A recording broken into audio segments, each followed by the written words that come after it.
Hello, my name is Dr. Harry Henshaw, and I would like to welcome you again to my daily podcast. Today, we're going to start to talk about something that is very important in the work of transformation. It's called the principles of transformation. There are 10 of them, and today we're going to start off with the first one, which in some ways is one of the most powerful ones. The first principle of transformation has to do with responsibility. And let me read you the principle itself. I am responsible for everything that I think, say, feel, do, and experience in my life. It was the first principle that Louise Hay talked about, and I will talk about that just a little bit later on. Responsibility does a lot of good things, but let me talk to you about some of the negative things of not taking responsibility that you will definitely avoid when you take responsibility. Not so much if, it's when you take responsibility. First of all, when you take responsibility, you will not blame.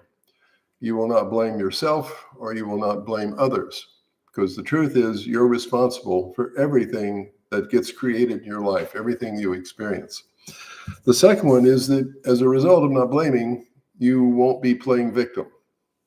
And if you're not playing victim, you won't create any resentments because you'll take responsibility for everything that you experience. And as a result of taking responsibility, not blaming or not playing victim, you won't live in the past. Many people live their life in the past, continuing to try to fix the past, to make it out to be something other than what it was.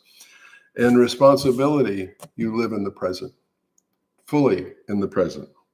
That's one of the positive things. Also, by taking responsibility, you restore your power. You restore it and you keep your power. You keep your power to transform and to change your life. You are very powerful, and it's one of the other principles that we will talk about, but I'll just mention it here. You are not powerless, as you hear in the recovery movement. You are very powerful, and that power rests with you taking responsibility and working with your thinking. Louise Hay, it's the first paragraph in her book, and she says, what we think about ourselves becomes the truth for us. I believe that everyone, myself included, is responsible for everything in our lives, the best and the worst. Every thought we think is creating our future. Each one of us creates our experiences by the thoughts and our feelings. The thoughts we think and the words we speak create our experiences. That is how we are totally responsible for everything that we think, say, feel, do, and experience. So that's one of the things that we work on when people work on committing to transformation and bringing transformation into their lives. So I would like to thank you for taking the time to listen to me talk about the principles. And tomorrow we will be talking about the second principle, which has to do with choice. So take care of yourselves, and I look forward to seeing you tomorrow.